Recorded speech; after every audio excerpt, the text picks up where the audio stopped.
The envelope wasn't there when I left the apartment. I had turned off every light, locked the door behind me, and taken the stairs like always. No packages. No footsteps in the hall. But when I came back, maybe an hour later, maybe more, it was sitting dead center on the piano bench. Plain manila. No name. No return address. Just one line, handwritten across the back. You deserve to know. I didn't open it right away. I stood there, keys still in my hand, staring like it might combust. Something about it felt wrong, not dangerous, but deeply, painfully familiar. Laurel used to write like that. Sharp angles, confident strokes. Even the way she made the Y like a hook. I carried it into the kitchen, set it next to the sink, and poured a glass of water I didn't drink. My mind was racing, but my body? Frozen. Because this wasn't the first time something unexplained showed up in my life. First, it was the calls with no voicemail. Then the gray scarf under the passenger seat that didn't belong to either of us. The lingering perfume that wasn't hers. Or so she claimed. But this envelope felt final. Eventually, I opened it. Inside were three things: a flash drive, a photo of Laurel in a hotel lobby with a man I didn't recognize, and a receipt dated 2 weeks ago. 1 king bed. 2 guests. For nights. I didn't sit down. I didn't cry. I didn't even breathe properly. I walked straight to the old laptop we kept in the closet, plugged in the drive, and waited. No folder. Just one video file. Titled with the date I'll never forget. March 19th. It started grainy. Like security footage. A hotel hallway. Laurel, my wife, laughing as she kissed him outside the door. The same man from the photo. They stumbled inside, and the door clicked shut. That was it. No drama. No confrontation. Just proof. Undeniable, quiet betrayal. I left that night with no destination. Took the car. Left the ring on the piano where the envelope had been. Drove until the sun showed up like it had something to say. And for weeks, I stayed gone. Until she found me. Until she showed up at a diner 3 towns over, sat across from me without ordering anything, and said something I still don't understand. I had to lie. If I hadn't, they would have killed you. And just like that, the story I thought I understood, the one where I'm the abandoned husband, turned into something else entirely. She didn't flinch when I stood up. She just stared at me with those sea glass eyes, her face pale like it hadn't seen sunlight in weeks. The same eyes I used to wake up next to, framed by laughter lines and sleep. Now they looked haunted. Older. Like something had been erased behind them. I didn't sit back down. What do you mean? They would have killed me. I asked, each word slower than the one before it. Laurel didn't answer right away. She pulled something out of her coat pocket, a folded piece of paper, the corners torn, like it had been opened and closed 100 times. She slid it across the diner table like it was radioactive. You need to read this before I explain anything. I didn't touch it. My body didn't trust her, even if my mind wanted to. I was still stuck on that video. The hallway. The kiss. The way she melted into him like I never existed. And now she was sitting in front of me, telling me it was somehow to protect me? It felt like a con. But not the kind meant for money. The kind designed to scramble your reality. Twisted until you can't tell if the pain in your chest is betrayal or manipulation. She waited. Still didn't blink. Eventually, I picked up the paper. My hands were shaking, and I hated that she could see it. It wasn't a letter. It was a bank statement. An account I didn't recognize, not ours. Her name wasn't on it. But mine was. And it had over $200,000 in it. Deposited in chunks over several months. Always in round numbers. Always labeled the same way, consulting fee. I whispered without thinking, "What is this?" She leaned forward, her voice hushed. "You've been used, Silas. That account? It was opened under your name. I didn't do it. But I found out who did." I stared at her like she'd grown a second face. "What are you talking about?" Laurel's hand shook as she reached into her purse again, this time pulling out a flash drive identical to the one I found in the envelope. This is the second part. Everything I found, emails, recordings, even a contract. You weren't just a husband. You were a cover. The word landed like a thunderclap in my mind. A cover? For what? She looked around the diner like she was worried someone was listening, even though we were alone except for an old man in the corner booth. "Do you remember the trip I took to Napa last year? The one I said was for a work retreat?" I nodded. Of course I remembered. That was when things started feeling off. She came back quieter. Paranoid. Almost. I thought she was just tired. "I didn't go to Napa," she whispered. "I went to a safe house." She paused. like she was expecting me to either scream or leave. I didn't either. I was too frozen for rage. Too shocked to move. Safe house for what, Laurel? She closed her eyes. Because someone, the man in the video, was blackmailing me. He said if I didn't stay close to you, pretend everything was fine, he'd make it look like you were embezzling from a charity you didn't even know you were signed on to. My stomach dropped. That's insane. Is it? She shot back. Check your email. The one you never use, your college account. You've been getting monthly updates from a foundation that doesn't exist. You've donated tens of thousands. I haven't. You have. Because he has. Suddenly, it wasn't just about her cheating. It was about a game I hadn't even realized I was a pawn in. And her lie? Her betrayal? It started to look like the only thing that kept me from walking into something far worse than heartbreak. But I didn't know what to believe anymore. I looked at her, this woman I once trusted with everything, and asked the only thing that made sense in that moment. Why come clean now? And that's when she said it. Because Jace is dead, and they think you're next. I didn't sleep that night. Not even for a second. After Laurel left the diner, I sat in the parking lot with the flash drive in one hand and that strange bank statement in the other, the two of them pulsing like twin grenades. The last thing she said before walking out echoed in my skull like a warning siren. Jace is dead, and they think you're next. I wasn't afraid in the traditional sense. I wasn't imagining men in black SUVs or shady figures with earpieces. It wasn't that dramatic. What I felt was something deeper, a growing realization that my life wasn't mine, that someone, somewhere, had been using my name, my digital footprint, and maybe even my trust to do something behind a curtain I never knew existed. I drove back to the tiny apartment I'd been staying in, a one-bedroom above a bowling alley that reeked of shoe polish and stale popcorn. My hands trembled as I opened my old college laptop, the one she said to check. I hadn't used that .edu email account since grad school. I only kept it alive because my Dropbox was linked to it. I reset the password and held my breath. There were messages, dozens of them, spanning months, all from someone named Clark Halbert, a name I didn't recognize. The subject lines were always cheerful, professional. Q1 Donor Impact Report, thank you. Your pledge is changing lives. Audit cleared, you're a champion.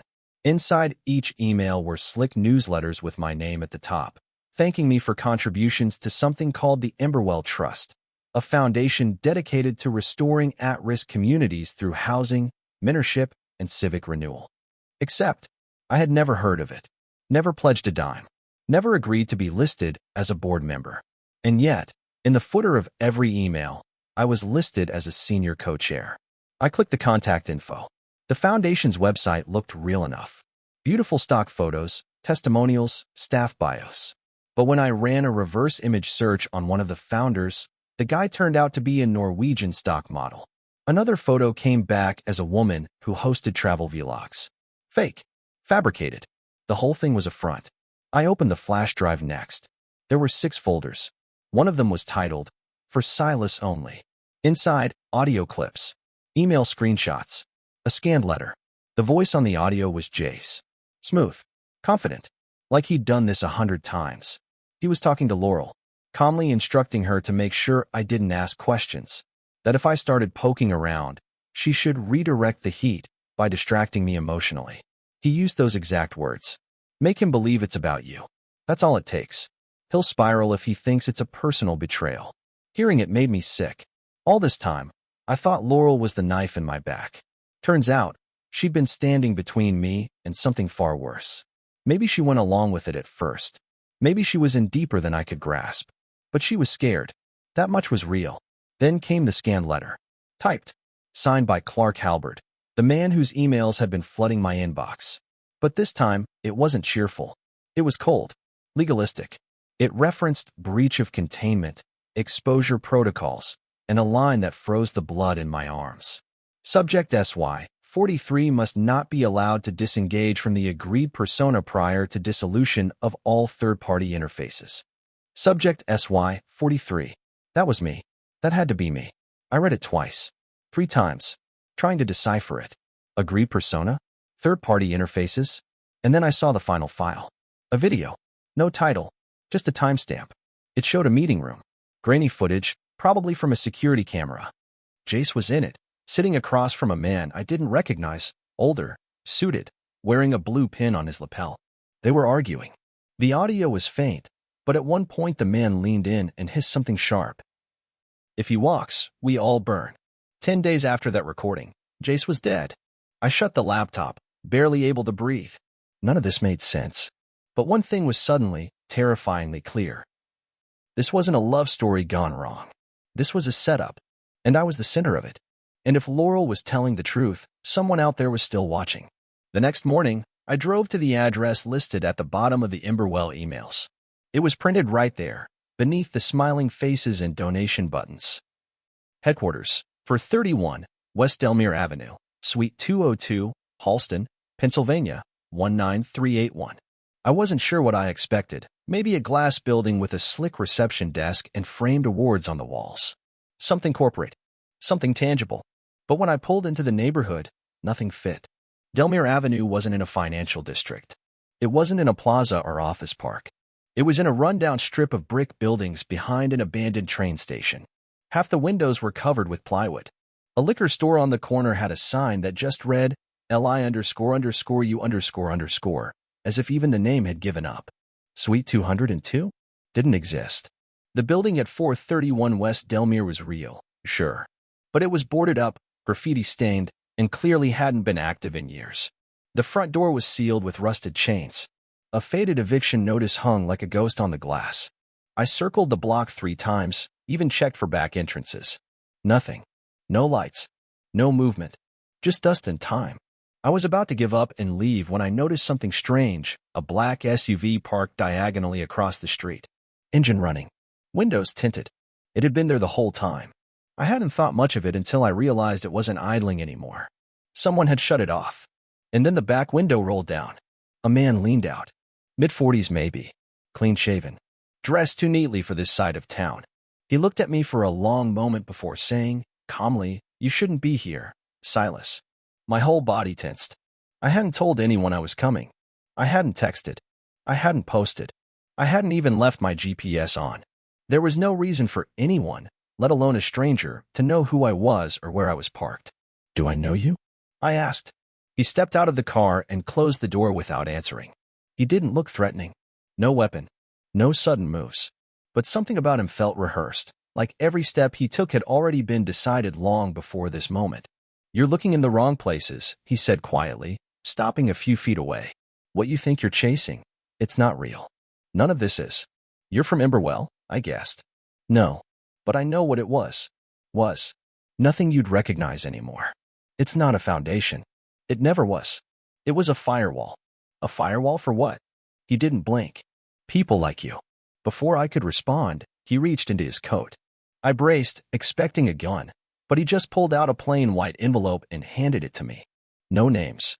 No return address. Just like yours," he said. "But this time, don't wait to open it." He got back in the SUV and drove away. No plates. No tire squeal. Just vanished into the curve of the road like he'd never been there. I stood in the street, heart pounding, staring at the envelope in my hand. I opened it right there. Inside was a single Polaroid photo. Slightly faded. Clearly old. It showed me, maybe 22, standing outside a government building I didn't recognize. Clean-shaven. Wearing a suit I don't remember owning. Smiling. Standing next to me in the photo? Jace. We were shaking hands. But here's the thing. I didn't meet Jace until a year ago. I had never seen that building. And yet, there I was. Like I had once been someone else. Someone deeply involved. There was a date scribbled on the back in blue ink. November 9th, 2011, initial briefing. Initial briefing for what? I drove home in silence, pulled the photo from my coat again, and stared at it until my vision blurred. That night, I got a call from a number with no caller ID. I didn't answer. But the voicemail came through, and the voice on the other end chilled me to the core. "Your name isn't Silas. And if you go any further, you'll remember why." I must have played that voicemail 20 times. "Your name isn't Silas." The voice was familiar, but not in a personal way, more like a forgotten song you can hum but don't remember ever hearing. Flat, unemotional, spoken with terrifying confidence. And the second half? "And if you go any further, you'll remember why." That part hit like a curse. I didn't sleep again. I didn't shower. I didn't eat. I sat on the edge of the couch, gripping that Polaroid in one hand and my phone in the other, waiting for something, a second call, a knock, anything. Nothing came. At around 3 a.m., I pulled the laptop back out and scanned through the rest of the folders on the flash drive Laurel had given me. Most of the files were fragmented, corrupt, but one opened without issue, a short video clip, grainy like it had been recorded through surveillance glass. In it, I saw myself, but I was younger. My hair was shorter, my posture straighter. I was sitting in a bare room, speaking directly to someone just off camera. I said, "My name is not relevant. For this to work, I can't remember anything once it starts. That's the condition. Full memory suppression. Wipe the original threads." The clip cut out right after. I stared at the screen, frozen. There was no fear in that version of me. No confusion. Just calm acceptance. I had agreed to forget something, to erase part of myself. Why? What the hell had I been a part of? I started pacing the apartment, grabbing at fragments of memory like loose threads. Were there moments I couldn't account for? Yes. A few months here and there after college, odd gaps in my employment history, strange recurring dreams that had never made sense. I'd written them off for years. But now they were alive again, and worse, they were connected. That same night, Laurel texted me a single sentence. "You need to stop looking." I didn't reply. Instead, I pulled out the receipt that had come with the photo of her and Jace. The hotel's name, the date, the room number. Not to confront her, not anymore, but to check in myself. Because something about that room felt wrong. And whatever I used to know, I was starting to remember. I checked in under a fake name. Paid in cash. No luggage. The concierge didn't ask questions, probably used to people like me. The hotel was expensive but sterile, the kind of place where people disappear for a weekend and pretend they're someone else. It was the same hotel from the photo of Laurel and Jace. Room 618. When the elevator doors opened on the 6th floor, the air felt heavier. Or maybe it was just my chest tightening. I walked down the carpeted hallway slowly, counting door numbers like footsteps towards something I didn't want to know but couldn't walk away from. Room 618 was at the end, across from a fire exit. I slid the keycard into the lock. The green light blinked once. Inside, everything was pristine. The bed was made. Lights low. A faint scent of lavender still hung in the air like a memory that hadn't finished fading. I stood in the center of the room and waited. Waited for a jolt of recognition. A flash of Laurel. Of Jace. Of me. But nothing came. Then I noticed something odd. The lamp on the nightstand was plugged into the wall, but the cord was twisted, deliberately. Like someone had unplugged it and shoved it back in quickly, hiding whatever had been there before. I pulled it out and reached behind the stand. Taped to the back of the furniture was a black envelope. No markings. No address. But my hands started shaking the second I touched it. Inside was a single piece of paper, thick, matte, and blank except for a line written in clean block letters. "You chose to forget. If you're reading this, it's starting to unravel." No name. No signature. I sat down on the edge of the bed and read it again. "You chose to forget." That word, chose, kept echoing in my mind. Because if that was true, if I had voluntarily erased part of my life, then whatever I had been before all this must have been terrifying. And yet, here I was, coming back to it, piece by piece. I didn't hear the knock. The man was just suddenly standing in the open doorway, as if the lock had never mattered. Clean suit. No expression. Holding a folder like it was just another Tuesday. "You were supposed to stop at the diner," he said. I stood up from the bed too fast. "Who the hell are you?" He didn't answer. Instead, he walked into the room like he owned it, glanced at the lamp, then at the envelope in my hand. "You found it too soon," he muttered, almost disappointed. "It was meant for next cycle." "What cycle?" I asked, barely holding my voice steady. He opened the folder. Inside were photographs, pages of them, all of me. Not just recent ones. Old ones. Surveillance style. Years worth. Me walking to class in college. Me waiting for a bus in 2014.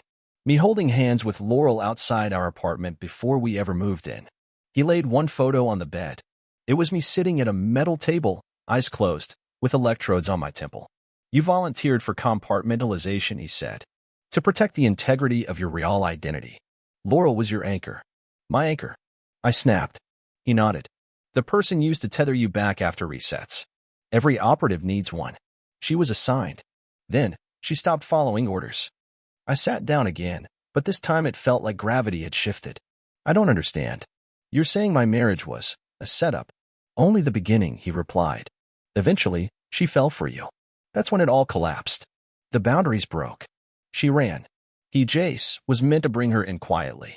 But he caught feelings too. That's what happens when you pretend too long. He handed me the last page in the folder. It was a certificate. Project Ashfall, completion suspended. Subject SY43, status, unstable integration. My name wasn't on it. Because according to them, I wasn't Silas. I sat in the hotel room long after the man left. The folder was still open beside me, the truth staring up like an unfinished map. I wasn't sure what shook me more, the fact that my life had been constructed, or the growing sense that I had willingly played along. But through all of it, every crack in the lie, every strange folder, every half-remembered image, one thing stood out. Laurel didn't vanish. She stayed. Even when the structure collapsed, even when her orders ended, she hadn't disappeared like the others. She found me. She warned me. She came back. Not because she was assigned to. Because she chose to. I drove back to her that same night. No more chasing ghosts or trying to reconstruct a version of myself I couldn't trust. Whatever Project Ashfall was, I didn't care anymore. I didn't want to live in fragments. I wanted something real. She answered the door in a sweatshirt and bare feet, like she hadn't slept either. There was no dramatic music, no gasps, no hugs. Just a silence between two people who finally saw each other for what they really were, not programs, not roles, not secrets. Just two people who had lost their way. You came back, she whispered. So did you, I said. She stepped aside to let me in. We didn't speak much that night. We didn't have to. We sat on the floor with tea that went cold and watched the sunrise together, not because everything was fixed, but because we finally stopped lying to ourselves. Weeks passed. The calls stopped. No more letters. No more black cars or blank envelopes. It was like whatever system we'd been part of, whatever game we'd stepped out of, decided to leave us alone. Or maybe it collapsed completely once we stopped playing our roles. Eventually, I changed my name legally. Not to hide, but because for the first time in my life, I wanted a name that I chose. Not one that was assigned. Not one that came from a folder. I kept Silas. Not because it was who I used to be, but because it became who I wanted to be. Laurel and I didn't go back to pretending. We didn't erase what happened. We moved. We downsized. We let the past sit in boxes we never opened. Some nights we still wake up from dreams that don't belong to us. But in the daylight, we live honestly, carefully, presently. And sometimes that's enough.